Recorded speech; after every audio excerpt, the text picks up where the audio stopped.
जय शिवराम।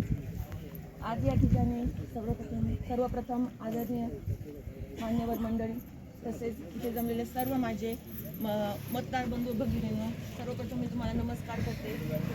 आज राष्ट्रवादी काँग्रेस पक्ष तसेच राष्ट्रवादी काँग्रेस पक्ष शरदचंद्रजी पवार साहेब तसेच शिवसेना उद्धव बाळासाहेब ठाकरे आणि RPI या चारही पक्षाच्या वरिष्ठ नेतृत्वाने आज या ठिकाणी जिल्हा परिषद बोरी खुर्द गटातून या ठिकाणी मला उमेदवारी मिळाली आहे आणि खरंच ही मोठी जबाबदारी माझ्यावर दिली आहे। सर्वप्रथम मी आपले राज्याचे उपमुख्यमंत्री स्वर्गीय अजितदादा पवार साहेब असतील तसेच आपल्या तालुक्याचे माजी आमदार, पण सगळे म्हणता एकच वाक्य बोलायचे दादा मला तुमच्याबद्दल, सगळे माजी आमदार म्हणता, पण माझ्यासाठी खरंच तुम्ही विद्यमान आमदार आहात। कारण की आतापर्यंत 2 वर्ष झाली, जे नवीन आमदार आले आहेत ना 2 वर्ष झाली, पण सगळे काम आपले अतुल दादांचेच आहे आणि हे माझ्यासाठी विद्यमान आमदारच राहतील।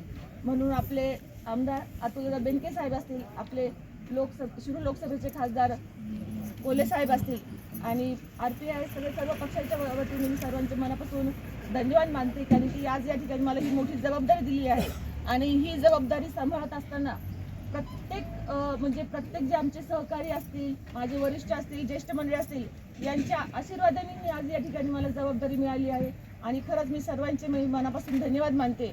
आणि आज या ठिकाणी एक महिला म्हणून तुम्ही माझ्या पाठीशी आहात आणि खरंच मी ह्या संधीचं नक्की सोनं करून दाखवेल अतुलदादा, कारण की तुम्ही माझ्या शेवटपर्यंत साथ द्याल। मी जसे इथे आलेली सरपंच पद मी 5 वर्षाचं भोगलेलं आहे, उपभोगलेलं आहे, तेव्हापासून मी फक्त अतुलदादांनाच ओळखलेले आहे। कारण की अतुलदादासोबतच मी काम बघितलेलं आहे कर्तव्यात आणि मी अतुलदादाशिवाय कुठे कोणतंच काम करू शकत नाही हे मला मान्य आहे।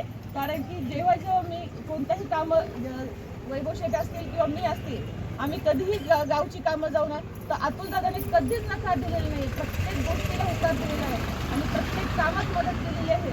आणि ह्या जिल्हा परिषदेला जी उमेदवारी मिळाली ही अतुलदादांमुळेच आपल्याला या ठिकाणी मिळाली। कारण की अतुलदादांनी एका सर्वसामान्य कार्यकर्त्यावर विश्वास ठेवून आपल्याला आज ठिकाणी उमेदवारी दिली आहे।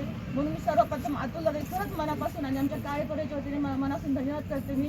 आणि आज या ठिकाणी मी जिल्हा परिषद बोरी खुर्द गटातून उभी आहे, तसेच बोरी गणातून संभाजी शेठ चव्हाण आणि आपल्या खुर्द गणातून प्रगतीताई गडे हे तिन्ही आम्ही उमेदवार घड्याळ चिन्हावर लढत आहोत। आणि सर्व माझ्या मतदार आणि बंधू भगिनींना एकच विनंती की आम्हा तिन्ही उमेदवारांना तुम्ही भरघोस मतांनी विजय करून द्यावा आणि आपला हाच विजय म्हणजे आपल्या स्वर्गीय अजितदादा पवार साहेबांना एक भावपूर्ण श्रद्धांजली जाईल। एवढंच बोलते आणि थांबते। धन्यवाद।